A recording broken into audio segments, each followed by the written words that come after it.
अस्सलाम वालेकुम दोस्तों, welcome back to my channel Madiha in Medina.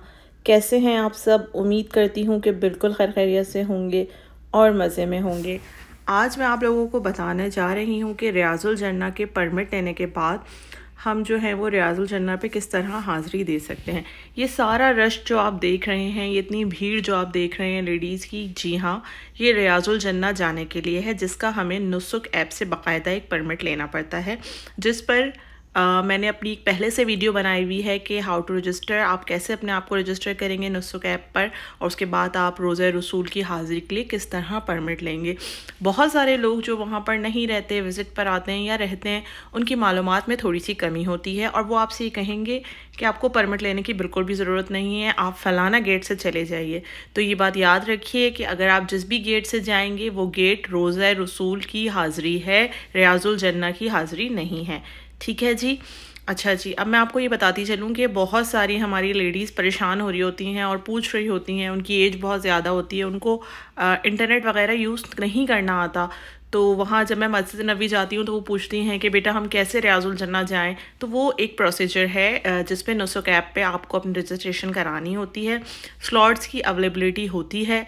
तो जब आपकी अम्मियाँ, आपकी ओल्ड एज भाभियाँ, बहनें जो कि काफ़ी एज में हैं, जो कि बुज़ुर्ग हैं, जिनको नहीं पता कि कैसे करना है, तो प्लीज़ उनकी रजिस्ट्रेशन मेरी इस वाली वीडियो से देख के पहले ही करा दिया कीजिए, उम्रे की उनको सिखा दिया कीजिए।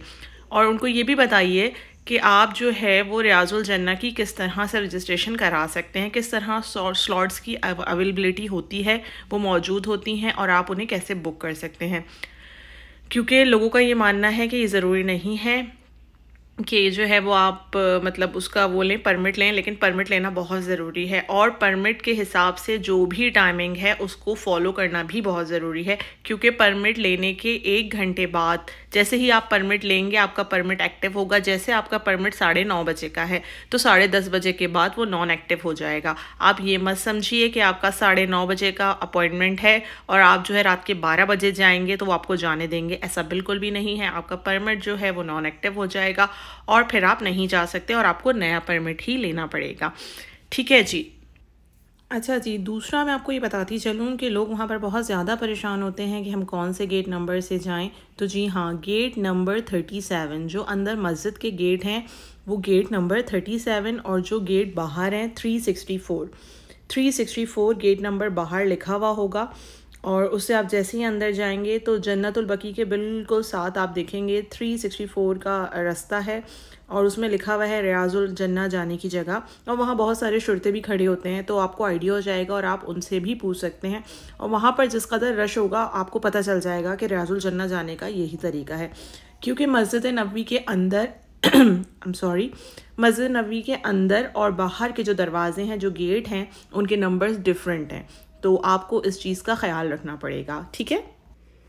अच्छा जी, जैसे ही आप रियाजुल जन्ना के परमिट के बाद जो है वो लाइन में लग जाएंगे तो लाइन में लगने के बाद वहाँ पर शुरतियाँ खड़ी होंगी और वो आपका परमिट चेक करेंगी और एक एक करके आपको अंदर जाने देंगी। जैसे ही आप अंदर जाना शुरू होंगे तो जैसे ही लाइन चलना शुरू हो आप अपने स्लिपर्स, अपने जूते जो हैं वो अपने बैग्स में डाल लीजिएगा।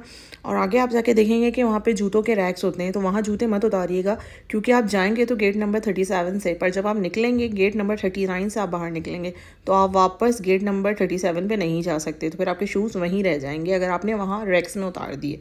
तो शूज़ अपने साथ रखिएगा अपने बैग्स के अंदर, क्योंकि आप गेट नंबर 39 से निकलेंगे गुंबद खजरा वाले गेट से पीछे से, और वहाँ फिर आप 37 तक नहीं पहुँच सकते। अच्छा जी, अंदर जाने के बाद जब आप 37 से एंटर हो जाएंगे तो वो आपको फिर जमज़म का तोहफ़ा पेश करेंगे और वो आप लीजिए और दुरूद पढ़िए, दुआएं कीजिए। उसके बाद आप वेटिंग लिस्ट में बैठ जाएंगे अंदर, और जो है लेफ़्ट साइड पे जो है वो लाइनें लग जाएंगी, वहाँ आपको थोड़ा सा वेट करना।